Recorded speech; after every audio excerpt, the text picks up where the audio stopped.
Padang gurun yang dilalui Bani Israel saat keluar dari Mesir adalah Padang Gurun Sin dan Padang Gurun Zin.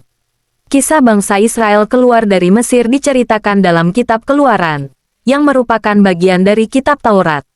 Dalam Kitab Keluaran diceritakan bahwa Tuhan mengutus Musa untuk memimpin bangsa Israel keluar dari Mesir. Sesuai dengan perintah Tuhan maka, Musa menghadap Firaun dan meminta agar bangsa Israel dibebaskan. Jika tidak diizinkan maka Tuhan bangsa Israel akan menghukum Firaun dan orang Mesir. Namun permintaan tersebut ditolak oleh Firaun. Bahkan bangsa Israel justru ditindas lebih kejam dan harus kerja lebih berat.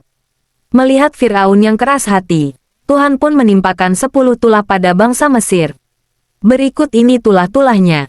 Pertama, air menjadi darah. Kedua, katak. Ketiga, nyamuk. Keempat, lalat pikat. Kelima, penyakit sampar pada ternak. Keenam, barah. Ketujuh, hujan es. Kedelapan, belalang. Kesembilan, gelap gulita selama 3 hari dan ke-10 anak sulung Mesir mati. Setelah terjadi tulah ke-10 dan anak sulungnya mati, Firaun akhirnya mengizinkan seluruh bangsa Israel pergi dari Mesir beserta seluruh harta benda dan hewan ternaknya.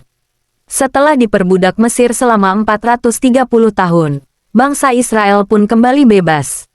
Mereka pun berjalan menyeberangi padang gurun dalam pimpinan Musa guna menuju tanah perjanjian.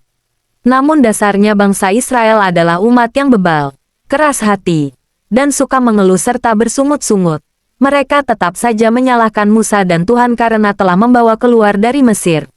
Meski banyak mukjizat yang sudah Tuhan perbuat melalui perantaraan Musa, seperti membelah Laut Merah, memberi makan mana, hingga memberi makan burung puyuh, bangsa Israel tetap mengeraskan hatinya. Oleh karena itu Tuhan membuat perjalanan bangsa Israel di padang gurun menjadi perjalanan yang sangat panjang hingga 40 tahun. Barulah setelah itu umat Israel diizinkan masuk ke tanah terjanji. Bangsa Israel diizinkan pergi dari Mesir di bawah pimpinan Musa. Bangsa Israel melewati padang gurun menuju Gunung Sinai. Tuhan menyatakan dirinya kepada bangsa Israel dan mengikat perjanjian dengan mereka. Beberapa ayat dalam Kitab Keluaran yang berkaitan dengan kisah bangsa Israel keluar dari Mesir.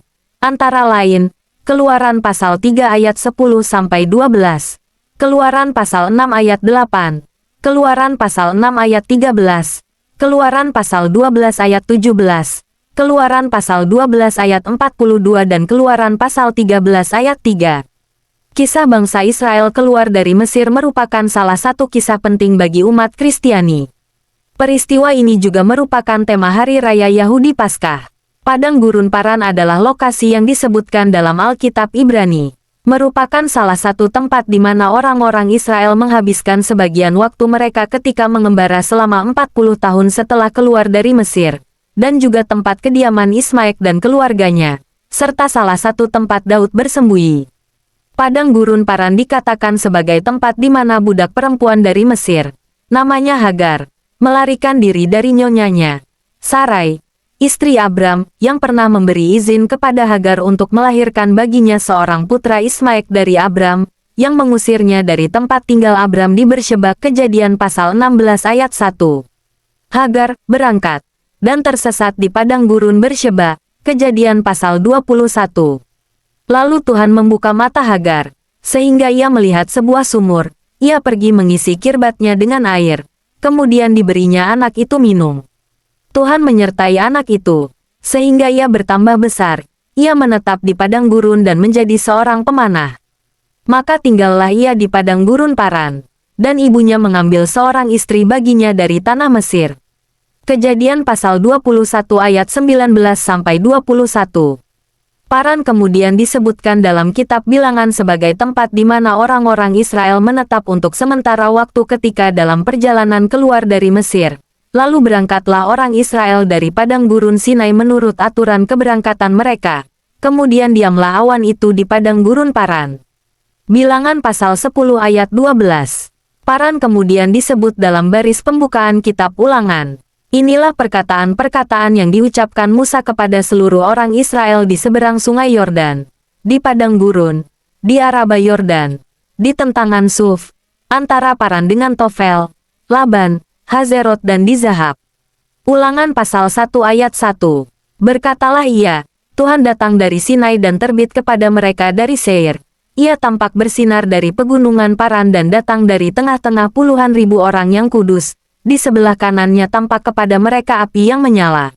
Ulangan pasal 33 ayat 2. Raja Daud menghabiskan beberapa waktu di padang gurun Paran setelah Samuel meninggal. 1 Samuel pasal 25 ayat 1. 1 Raja-Raja pasal 11 ayat 17-18 menyatakan bahwa ketika Hadad, orang Edom itu melarikan diri dari Edom ke Mesir, ia melewati Midian dan Paran dalam perjalanan ke Mesir.